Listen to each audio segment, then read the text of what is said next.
Alors, si je reprends la liste des fonctionnalités que je développe dans le cours Godot, il y a tout ce qui est environnement lumière, post-processing, etc. Tout ça, vous connaissez, je l'ai déjà montré à plusieurs reprises. Donc ça, je vais sauter, on va pas le faire, puisque vous savez le faire.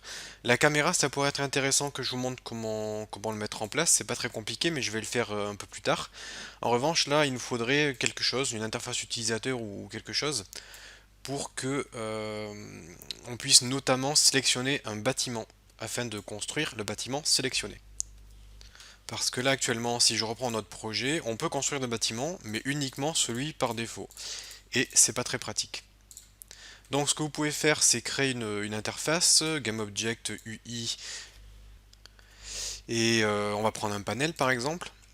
Ce panel, on va le mettre en bas de l'écran, comme ça. Je vous laisserai créer quelque chose de joli, hein. Pour le coup, là, je vais vraiment faire très très simple parce que c'est que des choses que vous avez déjà vues, donc je vous montre juste comment mettre en place cela de façon simple. Bon, je peux le réduire un petit peu la taille, je peux l'assombrir, le rendre un peu plus transparent. Voilà, le design, je vous laisserai le faire. Le panel, je peux l'ancrer en bas de l'écran pour que ça soit principalement positionné en bas. Et dessus, on peut créer des images. GameObject, UI, images. Les images, vous allez les mettre dans le panel et vous faites attention que ça soit suffisamment petit. Je vais vraiment faire très très simple. Je vais juste faire trois images. On va faire une image en rouge, une image en blanc, une image en bleu. Et ça sera nos trois types de bâtiments. Ce que je vais faire, c'est GameObject, 3D Object, Cube.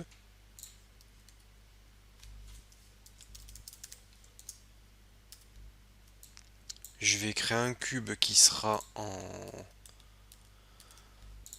en bleu.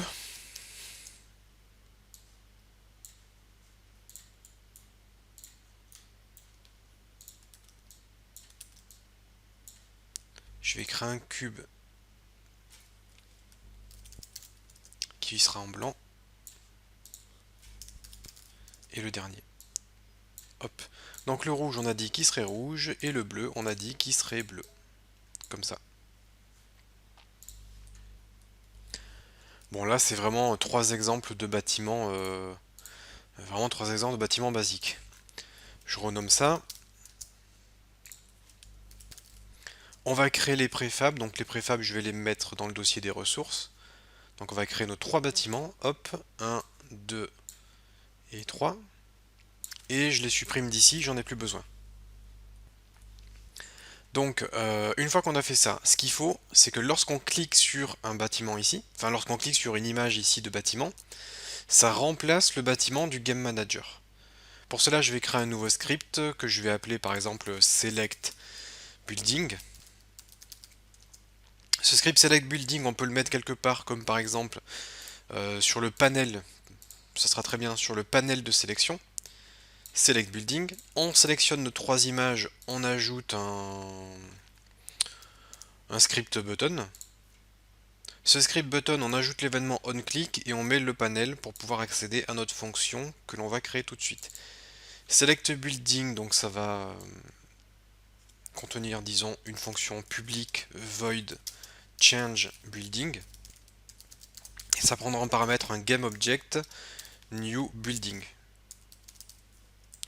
Et ce que ça va faire, c'est accéder au Game Manager. Pour cela, je vais faire la même manipulation que pour la grille, à savoir une variable GameManager. Dans le start, on récupère le GameManager, ce qui me permettra de dire que GameManager.building est égal à new building.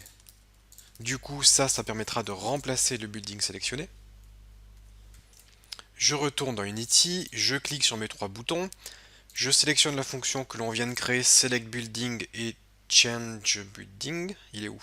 Il est où? Il est là. Sur l'image, alors là c'est la blanche, je vais mettre le building blanc. Le deuxième c'est le bleu, on va mettre le building bleu. Et le dernier, c'est le rouge, on va mettre le building rouge. Ce qui fait qu'au moment où je vais cliquer sur les images, ça devrait changer le building du Game Manager. Je lance le jeu, je construis des buildings, c'est normal. Hop, le rouge, ça construit le rouge, le blanc, ça construit le blanc, et le bleu, ça construit le bleu.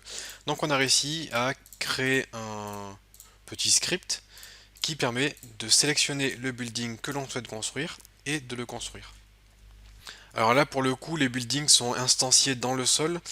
C'est soit vous vous arrangez pour que le modèle 3D ait son pivot en dessous, ce qui fait qu'il sera instancié au-dessus du sol, soit au niveau de l'instanciation, vous allez faire un truc du style plus vector3.up pour faire un décalage vers le haut du building. Ce qui fait que si on lance la partie, on aura les buildings qui seront instanciés en hauteur. Alors là par contre c'est trop en hauteur. C'est vector3.up divisé par 2 parce qu'on veut augmenter que de 50%. CTRL S. Je retourne en Unity, je lance le jeu. Et là je vais construire les buildings. Et là ils sont parfaitement sur le sol, comme vous pouvez le constater. Donc ça c'est à vous de voir. Soit vous modifiez votre modèle 3D et le pivot, soit vous faites un décalage vers la hauteur comme je viens de vous le présenter ici. Donc vous savez comment créer une interface pour choisir le building à l'instant.